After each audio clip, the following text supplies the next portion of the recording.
Fundació Trans ja fa una pila d'anys que creiem que la millor manera que tenim a les escoles d'anar millorant el nostre dia a dia i d'anar millorant la nostra tasca docent és la de col·laborar amb els nous centres que actualment formen part de la Fundació. Hem vingut a aquesta conferència perquè hem vingut a escoltar diferents exposicions dels treballs de recerca de diferents escoles i jo espero que serà una experiència bona, ja que podrem veure com són els diferents treballs de recerca, com és una exposició i podrem apreciar diferents treballs diferents. Som els encarregats de conduir la gala que estem fent, que està sent molt divertida i ens estem passant molt bé.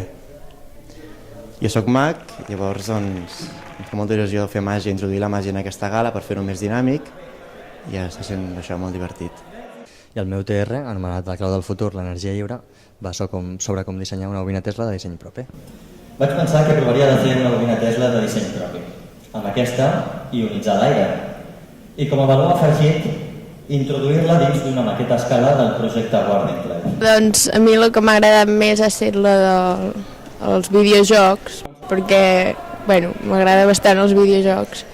El fet de tenir aquesta mostra de treballs de recerca avui és per donar a conèixer els treballs de recerca tan interessants que s'estan fent en tots els centres de la Fundació Trans i també per motivar els alumnes de primer de batxillerat a realitzar els seus treballs al curs vinent amb molta il·lusió, amb moltes ganes i també veure fins a on poden arribar amb els seus treballs.